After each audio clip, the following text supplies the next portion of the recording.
결코 꿈꾸기를 멈추지 않는 우리 성도님들 되시기를 소망합니다. 예, 오늘 네 번째 강의 우리 진행하도록 하겠습니다. 자, PPT 띄워주시고, 이거 세 번째 강의인데? 그렇죠, 오늘 세 번째 강의를 할 차례죠. 제가 잠시 착각했습니다. 아니, 네 번째 강의인데 왜 저기 3가라고 써놨냐, 내가? PPT를 제가 잘못 만들었네요. 제 4과인데 창세기 적어도 말씀도 안 바꾸고. 이상하네. 이건 제대로 돼 있는 거야? 창세기. 제대로 돼 있네요. 깜짝 놀랐어요.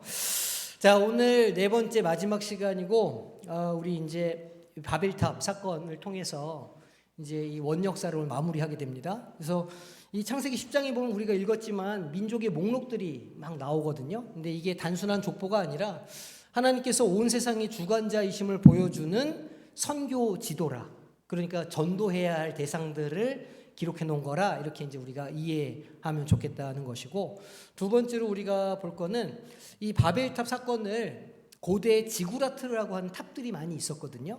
이런 문맥에서 해석해서 인간이 추구하는 자율성 그리고 이름 내기의 그 죄성이 본성이 어떤 것인가를 우리가 오늘 살펴보도록 하겠습니다.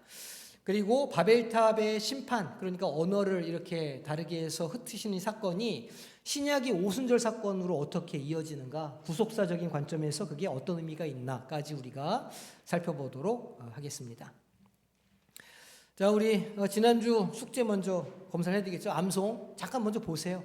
지난주 암송 한번 싹 보시고. 자, 창세기 8장 1절 하나님이 너무 제가 색깔을 잘못 썼네요. 자, 한 목소리 읽겠습니다. 시작. 하나님이 노아와 그와 함께 방주에 있는 모든 들짐승과 가축을 기억하사 하나님이 바람을 땅 위에 불게 하심에 물이 줄어들었고. 아멘. 이 방주 사건이 어떤 것인지 우리가 지난주에 이렇게 말씀을 했었는데 복습을 좀 해보도록 하겠습니다. 자, 노아의 홍수는 단순한 자연재해가 아니라고 그랬어요. 그냥 뭐 물이 많이 와가지고 홍수가 나서 다 죽었더라. 그냥 단순한 그런 사건이 아니라 신학적인 의미가 여기에 굉장히 있다. 그 의미가 뭐냐면 창조의 해체라. 하나님께서 창조하셨던 세상을 다시 한번 해체하고 재구성하고 재창조하는 사건이 홍수 심판이라 이제 그런 이야기 했었죠. 그래서 방주에서 나온 노아에게 하나님께서 명령을 하시는 거예요. 생육하고 번성하라. 이 8장에 땅이 다시 드러나는 과정이 무슨 의미였냐는 거예요. 홍수 사건 이후에. 홍수가 창조 질서를 태초에 혼돈으로 되돌리는 심판이었다는 거죠. 자, 태초에 그 혼돈이 가득할 때 어떻게 돼 있었을까요? 하나님이 무엇과 무엇을 가르셨죠? 궁창 위의 물과 궁창 아래 물로 가르셨어요. 그 물, 바다, 이게 뭘 상징한다고 그랬었죠? 혼돈, 사단의 어떤 그런 근거지, 뭐 이런 거였다 이렇게 말씀을 드렸잖아요. 그러니까 계시록에 가보면 바다에서 용이 나오고 그 바다 끝에서 깊은 곳에서 이 무적행이 열리고 이런 걸 우리가 이렇게 보면 이 바다라고 하는 이미지는 혼돈, 통제가 안 되는 어떤 무질서함, 카오스를 상징하는 거예요. 하나님께서 천지를 창조하실 때 그 카오스를 둘로 나눠가지고 무틀 만드시고 사람이 살 수 있는 환경을 이렇게 잘 만들어 주셨는데, 홍수 심판은 하늘 위에 창이 열려서 그 궁창에 있는 물이 떨어지고, 그 다음에 땅의 샘이 솟아서 땅 아래에 갈라놓았던 물이 다시 올라와서 합쳐지는, 그러니까 창조 이전에 혼돈 상태로 되돌리는 일이었다. 그래서 이게 태초의 혼돈으로 가는 그런 이 창조의 해체 과정이었다는 거죠. 그리고 그 이후의 과정은 하나님이 다시 그 혼돈의 질서, 코스모스를 부여하시는 재창조 사건이라. 그래서 거기 그렇게 살아난 노아에게 처음에 아담에게 주셨던 명령을 다시 주시는 거예요. 노아에게 주신 명령이 뭐죠? 아담에게 주신 문화 명령의 갱신이에요. 이 문화 명령이 뭐예요? 온 땅에 편만하게 잘 살아라, 다스려라. 이제 이런 말씀이거든요. 우리가 이제 지난주에 그런 이야기를 했었죠. 자, 두 번째, 홍수 심판 이후에 하나님께서 내가 다시는 홍수로 이 땅을 벌하지 않을 거야. 다시 그 혼란의 상태로 혼돈의 상태로 되돌리지 않을 거야라고 약속을 주셨는데 그게 무지개 언약이에요. 그 악한 인간이 여전히 존재하죠. 이제 오늘도 보겠지만 인간이 악해요. 그 노아 이후로의 사람들도 하나님을 떠나고 죄를 짓고 사는 거예요. 하지만 하나님은 다시 그런 혼돈 상태로 돌리지 않겠다고 하셔서 세상을 보존하시겠다고 말씀하셨어요. 그거를 무슨 은총이라고 그랬죠? 그렇죠. 일반 은총이라고 불러요. 그러니까 일반 은총은 죄인에게도 악인에게도, 그죠? 하나님을 믿는 사람에게도 안 믿는 사람에게도 비가 내리고 해가 뜨고 살아갈 수 있는 환경을 보존해 주시겠노라. 그리고 사람들이 만든 제도들을 그렇게 사람들이 지키고 살아갈 수 있도록 하시겠다는 거였어요. 그 일반 은총이고. 그럼 특별 은총은 뭐였죠?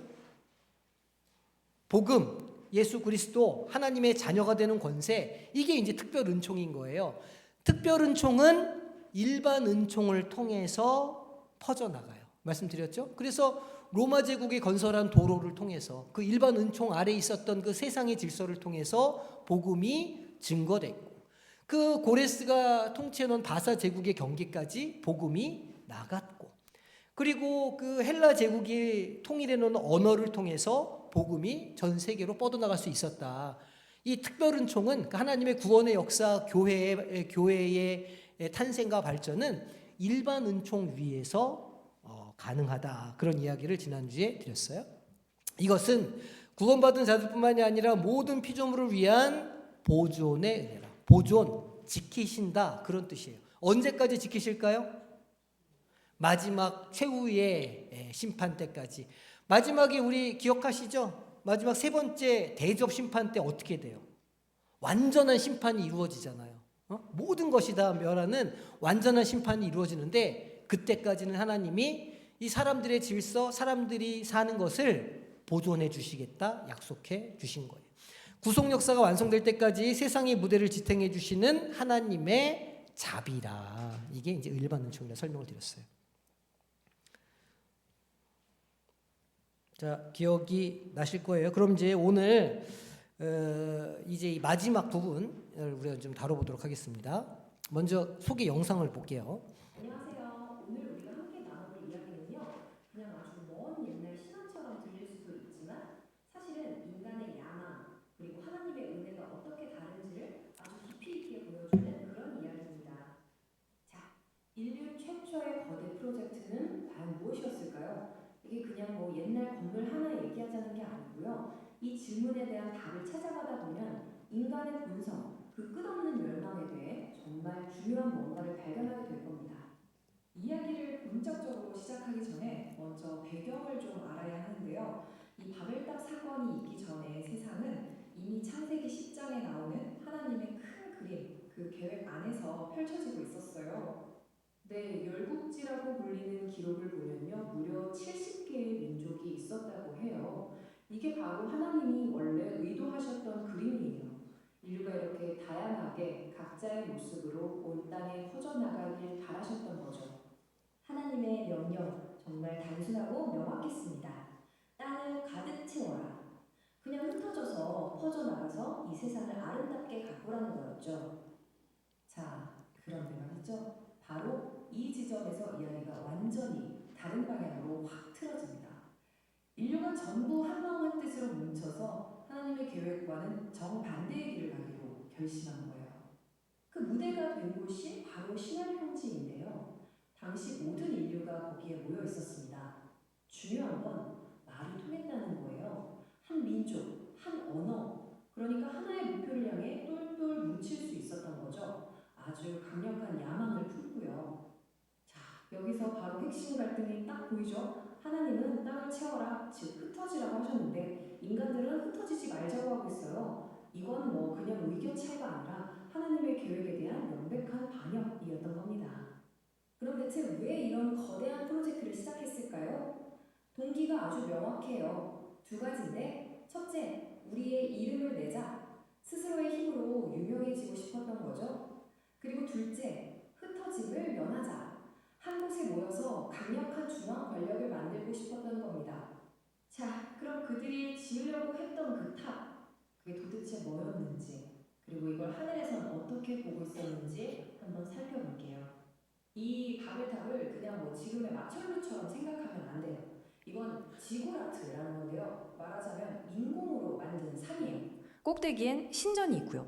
이게 뭐 하는 거냐면 신을 저 위 하늘에서 땅으로 인간의 영역으로 끌어내려서 우리가 좀 컨트롤해 보겠다. 이런 의도를 가진 일종의 종교적인 장치였던 거죠.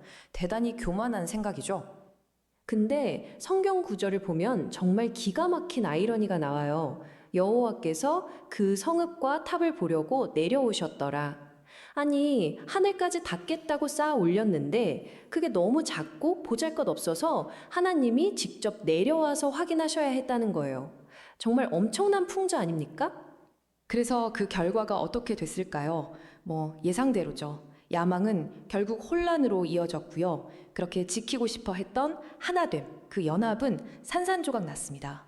결국 흩어지지 않으려다가 강제로 흩어지게 되고 이 거대한 프로젝트는 완전히 멈춰버리고 말죠. 자, 이렇게 인류의 야심찬 계획이 완전히 실패로 돌아간 바로 그 순간. 바로 여기서 이야기의 흐름이 정말 드라마틱하게 바뀝니다. 카메라 앵글이 싹 바뀌는 것 같아요. 네, 인류 전체가 우리라는 이름으로 똘똘 뭉쳐서 뭔가를 해보려던 시대는 여기서 막을 내립니다. 실패로 끝난 거죠. 그래서 하나님은 완전히 새로운 이야기를 시작하세요. 이번엔 인류 전체가 아니라 단 한 사람, 아무도 주목하지 않았던 아브라함이라는 한 개인과 함께 말이죠. 자, 이제 이 이야기의 하이라이트입니다.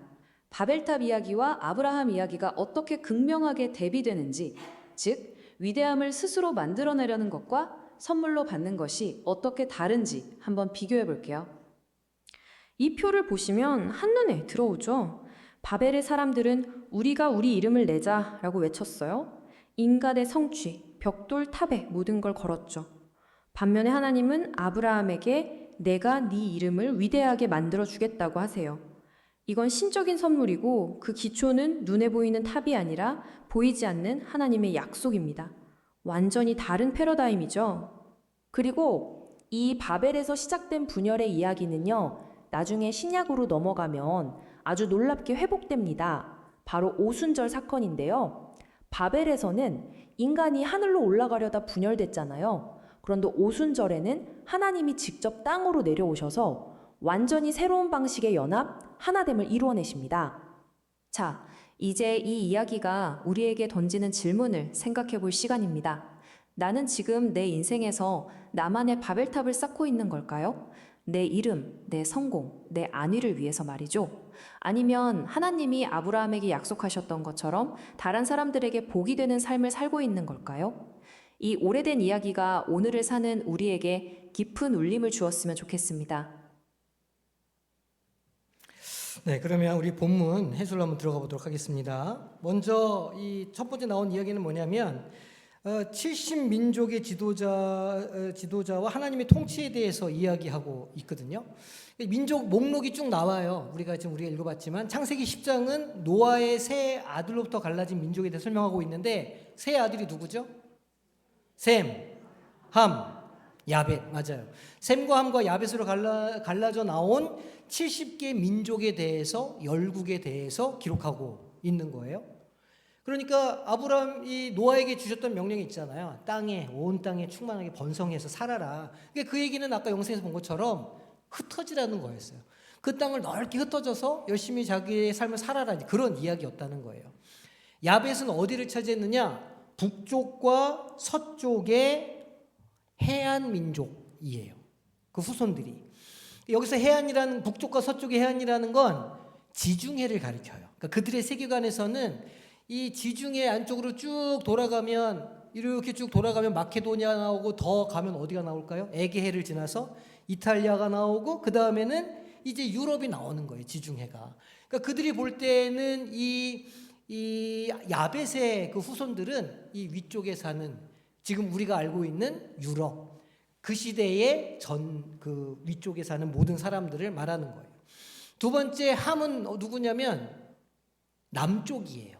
그러니까 지금 이 중심이 가나안, 그러니까 이 예루살렘, 히브리, 거기가 지금 중심이잖아요. 그 아래쪽으로 아래쪽으로 보면 아프리카, 이집트, 가나안, 바벨론, 니므르 이런 데가 다 이제 아래쪽인 거예요. 이들이 함의 자손들이야. 이건요 과학적인 분류가 아닙니다. 예? 막 지리적으로 사회학적으로 막 이걸 이렇게 선을 쫙 그어가지고 여기는 누구 민족에 여기는 누구 민족에 그런 의미가 아니고 그들의 세계관에서 이쪽에 사는 사람들은 누구의 자손들이야 라고 하는 그때의 그 세계관을 보여주는 거예요.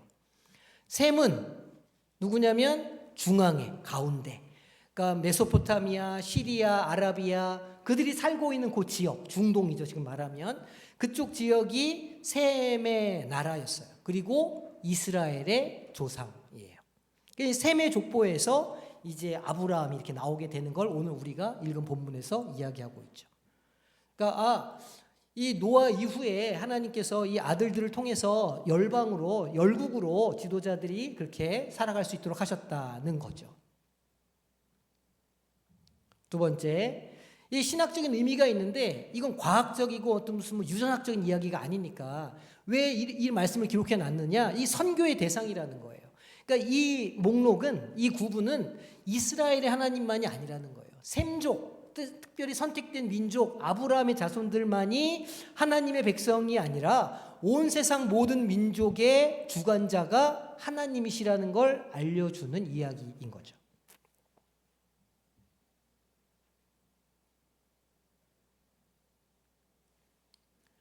특히 70이라는 숫자가 중요한데 70민족, 70족속이잖아요. 이거는 완전함을 상징해요. 그죠? 7자가 완전함이잖아요. 7 곱하기 10이니까 7도 완전함, 10도 완전함을 뜻하는데 그래서 70이라는 숫자는 완전하다 그런 의미예요. 그래서 성경엔 70이라는 숫자가 많이 나와요.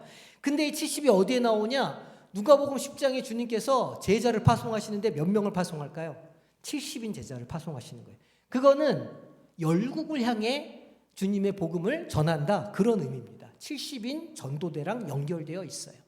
그러니까 70족속 70인 전도대는 그냥 완전한 숫자가 아니라 하나님이 열국을 향한 복음 사역을 하신다 그런 이 구속사적인 의미가 숫자에 담겨 있는 겁니다. 그리고 이제 바벨탑 이야기가 나와요. 바벨탑은요 인간의 제국을 말합니다. 그리고 하나님이 그걸 얼마나 풍자하셨는가까지 나오는데 생각해 보면 이제 제가 좀 이따 이제 말씀드리겠지만 제국 그러면 이 시절에 이 성경을 읽었을 시절의 사람들에게 제국 그러면 어디가 떠올랐을까요? 신약 이전의 세계에서 신약 이전에 신약 시대는 로마 제국이었고 그 전에는 어디였어요? 바벨론. 아시리아 뭐 이런 데가 있잖아요. 그런 데가 제국이었단 말이에요. 그리고 그 제국들은 자기네들의 그 권력을 이렇게 드러내기 위해서 두 가지를 지었어요. 하나는 왕궁, 또 하나는 지구라트예요. 지구라트가 탑이거든요. 그러니까 그 시절에 제국을 본 이 고대 히브리인들의 눈에 그 이방인들이 추구하는 삶의 어떤 대표적인 어떤 신상으로서 기능했던 게 무엇이었느냐? 그게 지구라트 탑이었다는 거예요. 자, 지구라트 프로젝트는 많은 사람들이 쌓아 올리는 걸 말해요. 이 바벨탑은 고고학적으로 고대 메소포타미아의 신전 탑인 지구라트를 배경으로 하고 있어요. 좀 이따 사진을 보여드릴게요. 이 지구라트는 아주 특이한데 보통 우리가 이렇게 이제 신전을 세울 때 예를 들어서 우리가 잘 알고 있는 장막을 한번 생각해 보세요. 이 장막은 하나님이 우리 가운데 임재하실 때 그 하나님의 그 영광이 임하고 그 죄가 있는 사람이 그 앞에 가면 그냥 즉사를 하고 그곳은 하나님의 영광을 상징하는 어떤 그런 곳이에요. 그러니까 그건 우리가 하나님께 기도하고 간구하면 하나님의 임재를 보여주시는 장소였는데 이 지구라트는 좀 달라요. 이 지구라트는 다 계단식으로 되어 있거든요. 그래서 우리가 이 신이 내려올 수 있는 계단을 만들어가지고 신이 그 위에 임하게 해서 우리의 뜻대로 우리의 필요를 따라 그 신에게 무엇인가를 얻어내기 위한 제단이에요. 완전히 접근이 다른 거죠. 그래서 신이 하늘에서 어디로 땅으로 내려오도록 만든 일종의 계단이 지구라트였다는 거예요.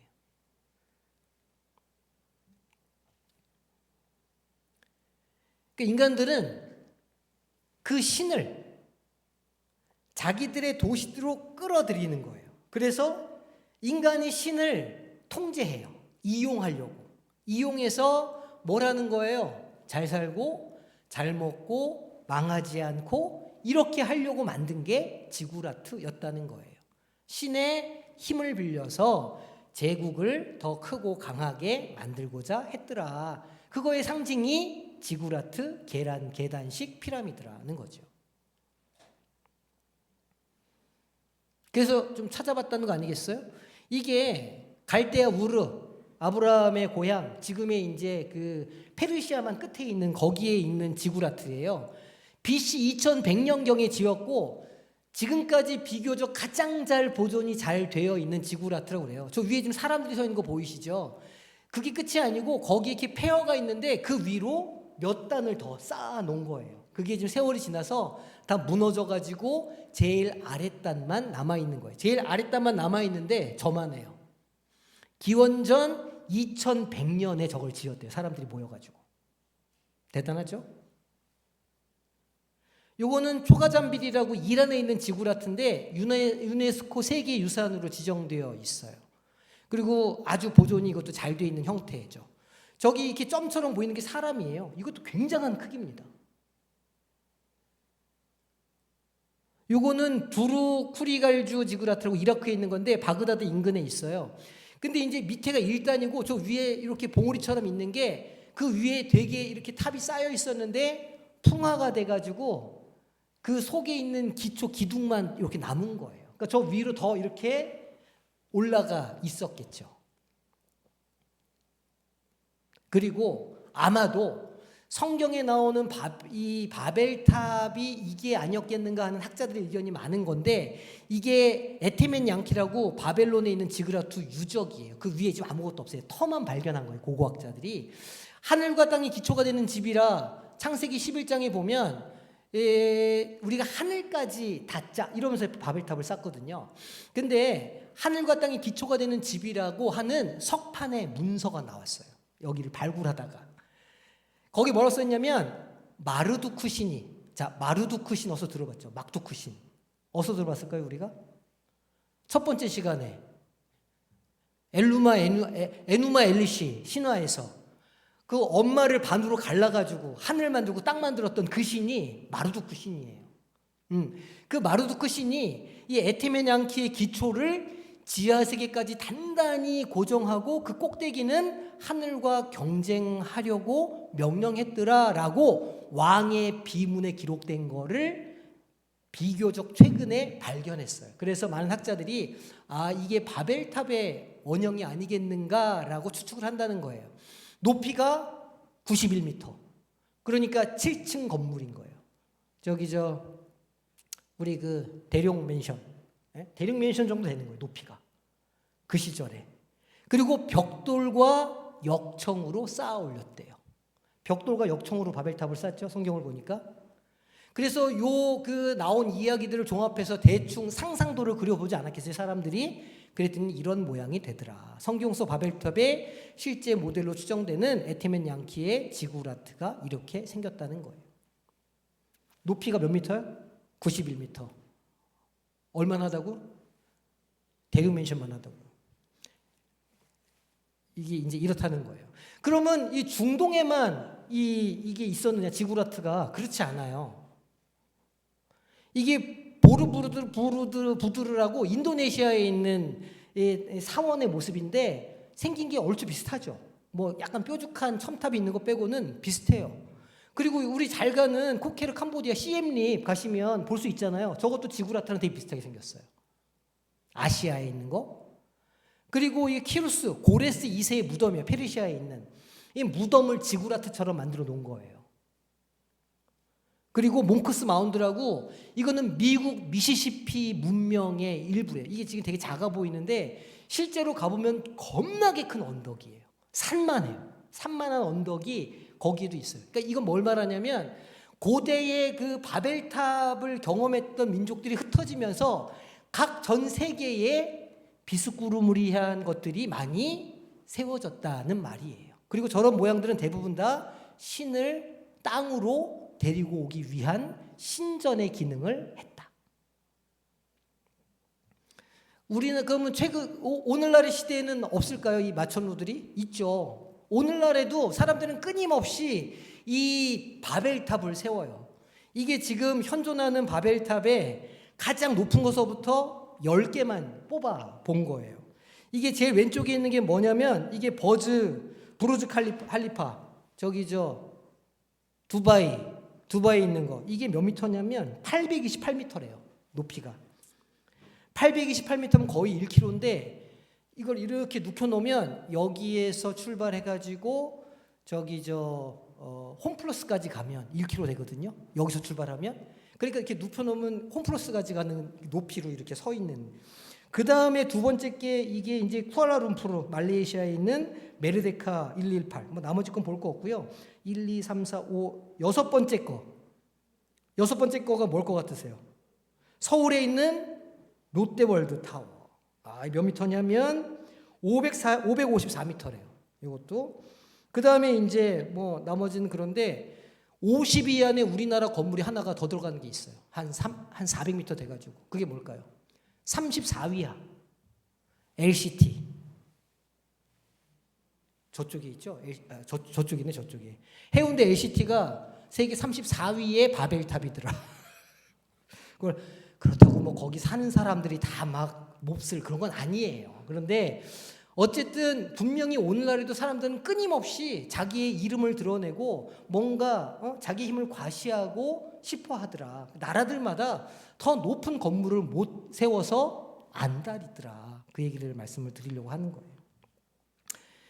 이거 뭐 제가 시험 문제 안 낼 거니까 이거 적지 않으셔도 돼요. 뭐 1번이 뭐 할립하고 뭐 2번이 뭐고 이렇게 안 합니다. 예. 자, 본문 좀 또 계속 진행해 볼게요. 이 죄라는 게 뭐냐? 지금 이 바벨탑 사건을 통해서 우리가 볼 수 있는 죄라는 게 뭐냐는 뭔가 하는 거냐면 이름과 흩어짐인데, 자, 그들의 구호가 뭐였어요? 우리의 뭐를 내고? 네, 이름을 내자는 거예요. 이름을 내자는 건 입신양명하자는 거고 우리를 드러내자는 것이고 나라고 하는 내 존재, 우리라고 하는 존재를 각인시키겠다는 거예요. 온 지면에 뭘 면하자고요? 우리 흩어지지 말자. 우리 모이자. 근데 하나님은 뭐라 그러셨어요? 온 땅이 편만하라고 번성하고 다스리라고 다 흩어지라고 그랬는데 이 사람들은 흩어짐을 면하자고 자기네들의 힘으로 자기네 능력으로 높이 쌓고 성벽을 쌓고 이렇게 했다는 거예요.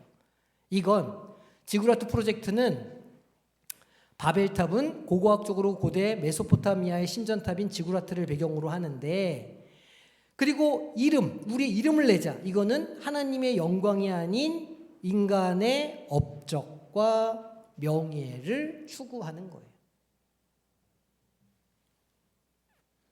우리가 그 일과에서 봤죠. 일과에서 보고 이과에서도 얘기했는데 결국 인간이 이 선악과를 따먹은 것은 인간이 무엇을 추구했기 때문이라고 말씀드렸어요? 자율성, 그죠? 하나님 없이 내가 할 수 있어 라고 하는 자율성을 추구하는 것이었는데 이름을 내자는 게 바로 그 자율성을 끝간데 없이 추구하는 모습이라는 거예요. 하나님은 없어요. 나의 힘으로 우리의 능력으로 우리의 것으로 우리가 무엇을 한다 이런 것이기 때문에. 또 하나님이 그랬더니 이렇게 하죠. 성경은 여호와께서 사람들이 건설하는 그 성읍과 탑을 보려고 사람들은 그 탑을 어디까지 지금 세웠어요? 어디에 닿을 때까지? 하늘에 닿을 때까지 쌓았어요. 다 모여가지고 다 언어가 하나니까 싹 모여가지고 왜 우리의 힘으로 한번 우리가 끝까지 한번 올라가 보자 이래가지고 있는 힘을 다해서 끝까지 하늘에 닿을 때까지 쌓았어요. 그랬더니 몇 미터였더라? 91미터였더라. 그러니 하나님이 그걸 보시려면 어떻게 해야 돼요? 하늘에서 안 보여요. 뭘 쌓긴 하는 것 같은데 아무것도 안 보인다. 그래서 그걸 보시려고 내려오셨더라. 풍자죠. 풍자예요. 내려오셨더라. 인간은 하늘 꼭대기에 닿으려 했지만 하나님 보시기엔 너무 하찮아가지고 친히 내려오셔야만 볼 수 있었다는 거예요. 결국 하나님은 어떻게 하셨어요? 언어를 혼잡케 해서 그들을 흩으셨다는 거예요. 이건 지금 이 이야기는 왜 그렇게 많은 민족이 세상에 있고 왜 그렇게 많은 언어가 있는가에 대한 신학적인 해설이기도 해요. 아니 하나님이 창조하셨고 하나님이 만드셨다며 근데 왜 언어가 다르고 민족이 다르고 다 이렇게 달라? 이거를 설명해 주는 신학적인 이야기이기도 한 거예요. 언어를 혼잡케 해서 그들을 흩으셨다. 자, 그리고 세 번째, 그러면 이걸 이제 구속사의 관점으로 우리가 이 내용을 봐야 되잖아요. 이게 바벨탑에서 아브라함으로 이야기가 이어져요. 그 바벨탑과 오순절의 사건이 구속사적으로 이어지는데 베드로전서 3장 20절 21절을 보니까 홍수물을 뭐의 모형으로 해석했죠? 홍수물을 뭐로 해석했어요? 세례로 해석했잖아요. 세례로. 다시 설명 안 해도 되겠죠? 네. 홍수를 세례로 설명하셨어요. 그리고 바벨탑 사건은 신약의 사도행전 2장에 무슨 사건으로 연결되냐면 오순절 사건으로 연결이 돼요. 오순절날 어떤 일이 벌어졌죠? 성령이 오순절날 불길처럼 그들에게 임했어요. 그래서 어떤 일이 벌어졌을까요? 갑자기 그곳에 모여있던 제자들이 각 나라의 방언으로 기도를 하기 시작했어요.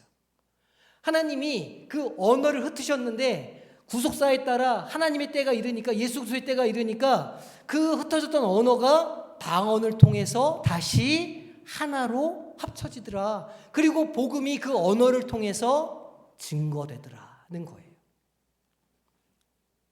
바벨탑은요, 인간이 하늘로 올라가려고 했던, 인간이 신이 되려고 했던 사건이에요. 그죠? 바벨탑 사건은 인간이 하늘로 올라가려고 했던 신이 되었던 사건이었지만 결국은 언어가 혼잡해지면서 민족이 분열되는 결과를 낳게 되었어요. 그런데 오순절 사건은요, 성령 하나님께서 하늘에서 내려오셨어요. 네, 완전히 반대죠. 그리고 나서는 내려오셔서 언어의 장벽이 극복됐어요. 방언을 통해서. 그리고 열방이 교회로 연합하게 되었어요. 그러니까 이 바벨탑 사건에 대한 응답이 오순절 성령 강림 사건이에요. 두 개가 이렇게 연결이 돼요. 그러니까 이거는 따로 놓고 볼 수 있는 사건이 아닙니다. 그러니까 오순절 사건을 제대로 이해하려면, 성령 강림 사건을 제대로 이해하려면 이 바벨탑의 이야기를 알고 계셔야 되는 거예요.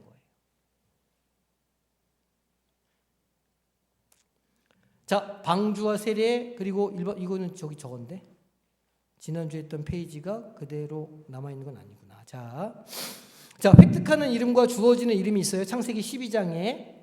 창세기 1장에서 11장의 원역사는요, 인간 스스로 구원할 수 없다는 것을 증명하면서 끝나요. 그러니까 인간의 힘으로, 인간의 노력으로는 결코 하나님께 다다를 수 없고 신성을 이룰 수도 없고 구원을 얻을 수도 없다. 인간의 힘으로 할 수 없다라는 걸 증명하는 거로 끝나는 거예요. 이제 11장 후반부에 셈의 족보가 나오죠. 셈의 족보를 보니까 점점 이렇게 쭉 가다가 결국은 누구에게까지 가요. 11장 지금 누구의 이야기로 족보가 끝나죠? 11장 보세요. 11장 끝에를 보세요. 누구의 이름이 나오면서 끝나요. 네. 데라 그리고 아브라함. 그러니까 아브라함 때 와가지고 이 이야기가 끝난다는 거예요. 아브라함에게 이야기가 집중되고 있어요. 그리고 이제 11장 넘어서 12장 가기 시작하면 이제 족장사가 시작돼요. 그러니까 이 바벨탑에 있었던 사람들, 그때 사람들은 우리 이름을 내자라고 했지만 이름을 낼 수 없었죠. 실패했어요. 그런데 하나님은 아브라함을 부르실 때 뭐라고 그러셨냐면 내 이름을 창대하게 하리라. 내가 네 이름을 내줄게 라고 말씀하시는 거예요. 그러니까 앞에 11장까지 사람들은 같이 모여서 우리가 우리 이름을 내고 우리가 번성하고 흩어지지 말고 막 이렇게 했는데 실패했다는 거예요.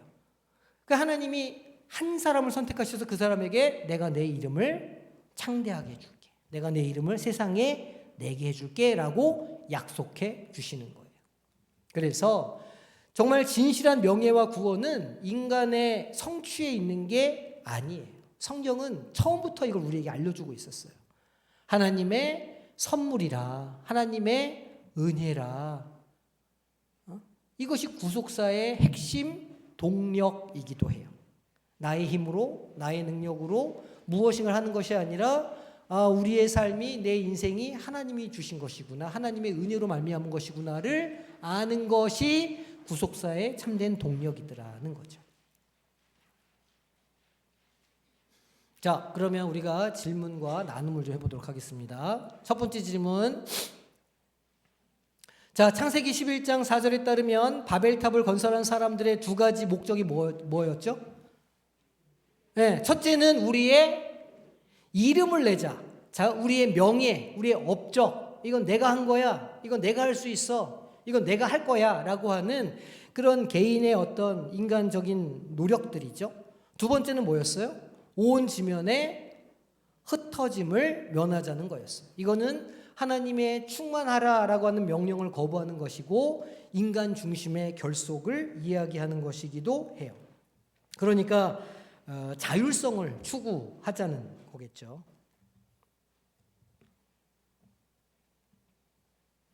두 번째 질문. 바벨탑 사건과 정반대 현상이 나타난 신약의 사건은 무엇이죠? 네, 사도행전 2장에 나타난 오순절 성령 강림 사건이 정반대에 있는 사건이에요. 언어의 측면에서는 어떤 일이 일어났죠? 바벨탑에서는 언어가 혼잡하게 되었죠. 그래서 불통과 분열이 일어났어요. 언어가 달라지면서 심지어는 똑같은 언어를 쓰는 사람들도 서로 이렇게 말이 안 통하는 일이 빈번하잖아요. 그건 인간의 본성 때문이에요. 인간의 죄성 때문에. 이미 이때 하나님께서 언어로는 사람이 하나가 될 수는 없어라고 말씀해 주셨어요. 오순절에는 성령을 통해서 각기 다른 언어가 소통되었어요. 말이 통하기 시작하는 거예요. 내 마음을 저 사람이 알아주기 시작해요. 무엇 안에서? 성령 안에서. 그걸 보고 바울은 뭐라고 부르냐면 권면의 언어라고 말해요. 성령 안에서 하는 말을. 소통되고 복음 안에서 연합하게 되었어요. 비로소 하나가 될 수 있었어요.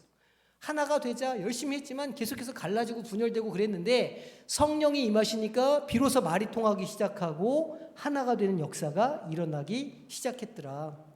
인간들이, 사람들이 아무리 지혜로 자기의 노력으로 하나가 되고 싶어 하지만 결코 사람의 노력으로는 하나가 될 수 없다. 교회도, 가정도, 직장도, 국가와 민족도 오직 무엇으로만? 성령 안에서만 하나가 될 수 있다. 이거 기억하셔야 돼요. 우리가 국가가 하나 되는 일에는 우리가 막 기도는 하지만 우리가 직접 뭔가를 해볼 수는 없잖아요.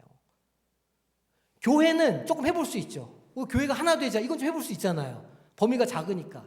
가정은 어떻습니까? 가정은 더 가까이 있죠. 가정이 하나가 되게 하시려면 성령 안에서 하셔야 돼요. 사람의 지혜로 능력으로 되지 않습니다. 성령 안에서 하나님이 역사하실 때 비로소 뭐가 통한다고요? 말이 통해요. 내 마음을 알아줘요. 성령 안에서만. 그렇게 말이 통하기 시작하면 비로소 연합할 수 있게 된다. 세 번째, 고고학적인 배경인 지구라트의 기능을 생각해 보면 이 바벨탑의 건설이 단순히 건축이 아니었다는 거죠. 하나님에 대한 종교적인 조작의 시도였다. 뭔가 걸로 하나님을 불러와가지고 그 하나님을 이용해서 뭔가를 해보려고 했던 노력이었다는 거예요. 지구라트는 신이 내려오도록 만든 계단이다. 신을 인간의 도시에 거주하게 해서 저기 하늘에 있는 신을 끌어내려가지고 거기에 거주하게 해서 복을 빌고 도시를 보호하게 하려고 하는, 제국을 지키려고 하는 목적을 가졌던 거예요. 이것은 하나님을 경외의 대상이 아니라, 예배의 대상이 아니라 안전과 번영을 위해서 뭐해요? 통제하고, 하나님 그렇게 하시면 어떡해요? 나한테 이렇게 해준다고 그러니까 왜 안 주시는 거예요? 해주셔야지. 막 이렇게 통제하고 이용하려는, 하나님 요거 해주시면 제가 이렇게 하겠습니다. 요거 이렇게 딱 요거만 해주시면 제가 다 할게요. 이용하려고 하는 인본주의적인 종교심의 발로였다. 이미 1과 2과에서 다뤘다. 이게 인간의 자율성의 추구라 말씀드렸죠. 자, 창세기 12장에서 하나님이 아브라함을 부르시는 거예요. 뭐라고 약속하셨냐면 내가 내 이름을 창대하게 하리라 말씀하셨어요. 이게 바벨탑 사건과 비교하면 어떤 차이가 있고 이게 어떤 이 구속사적인 의미가 있느냐 하는 거예요. 바벨탑 사람들은 스스로의 힘으로 무엇을 획득하려고 했죠? 이름을 얻고자 했어요. 하지만 실패하죠. 그런데 아브라함은 자기의 이름을 얻으려고 생각도 안 했고 노력도 안 했고 계획도 안 했고 준비도 안 했어요. 하지만 그 이름은 하나님의 전적인 은혜로 주어지게 되었어요. 그래서 그 족보의 이름들 몇 명 나오지만 그 사람들의 이름은 다 잊혀져요. 기억 못해요. 우리가 알고 있는 거 뭐 데라 정도나 알지, 하란 정도나 알지. 그 위에 있는 사람들 이름 거의 다 모르잖아요. 그런데 우리는 누구는 기가 막히게 알고 있어요? 아브라함은 아는 거예요. 그 이름을 창대하게 해주신 거예요. 세대가 지나고 세대가 지났어도 우리는 그 이름을 기억하고 있다. 하나님의 은혜라.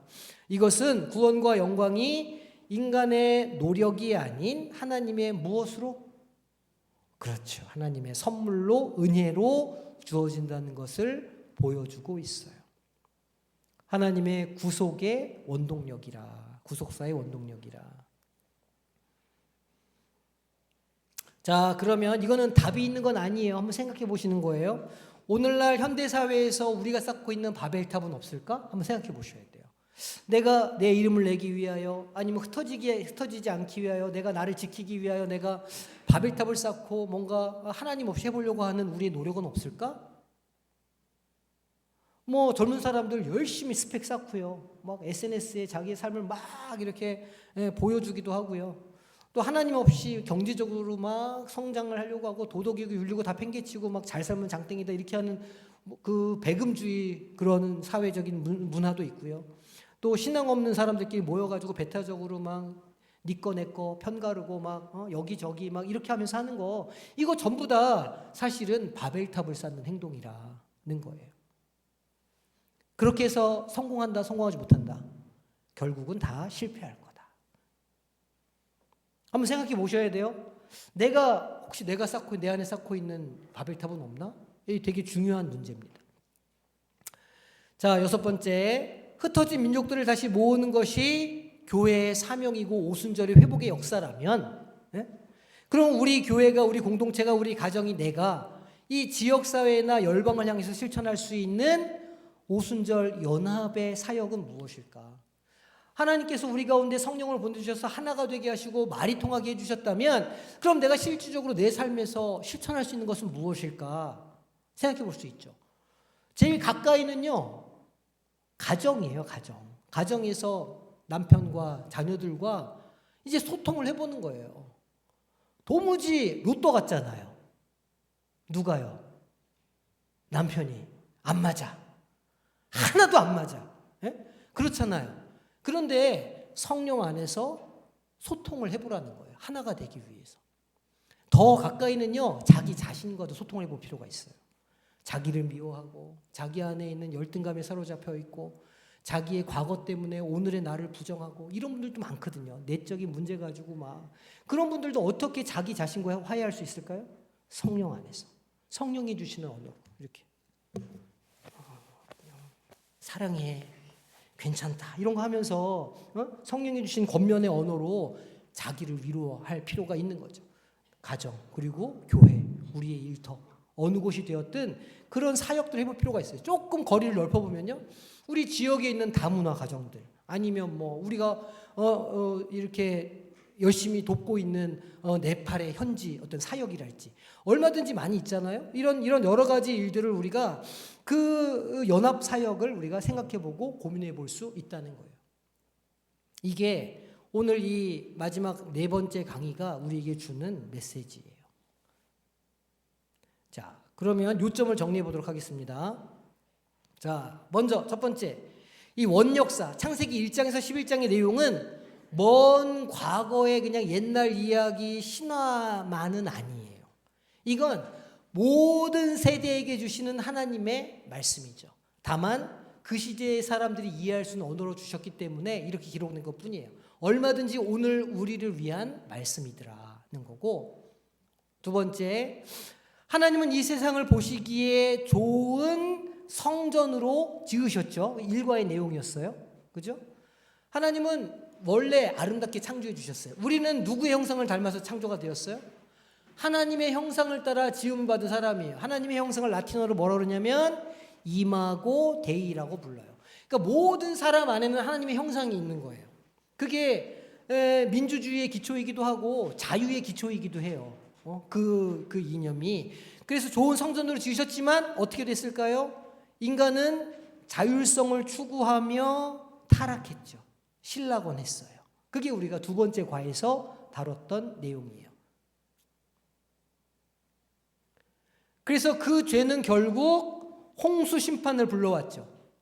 이거 지금 보시면 구속사의 과정 똑같아요. 구속사가 창조, 타락, 심판, 회복, 이 네 가지의 단계라고 말씀드렸잖아요. 요게 지금 그 단계를 거치고 있어요.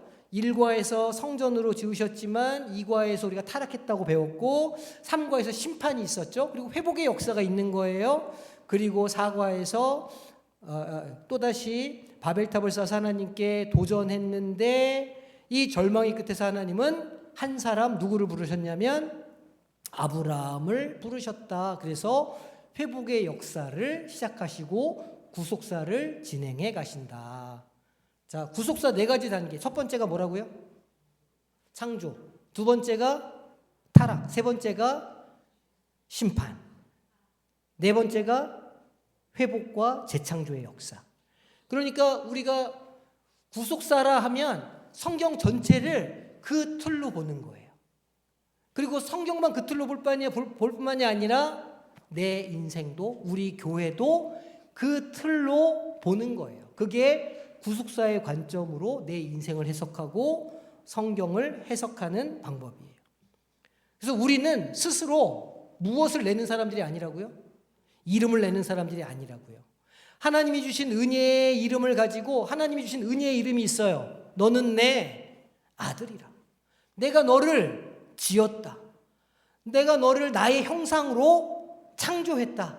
내가 너를 위해 독생자를 주었다. 나는 너를 포기하지 않는다. 내가 너를 사랑한다. 이게 우리에게 주신 새 이름이잖아요.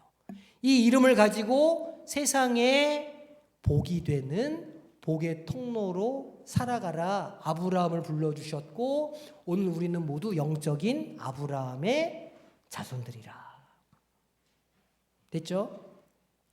자, 암송. 다음 주에 암송 요거 숙제합니다. 요거 과가 끝났다고 요걸 안 할 거라고 생각하시면 안 돼요. 암송 숙제할 거예요. 다음 주에는 까맣게 칠해가지고 안 보이게 할 겁니다. 한 목소리 읽겠습니다.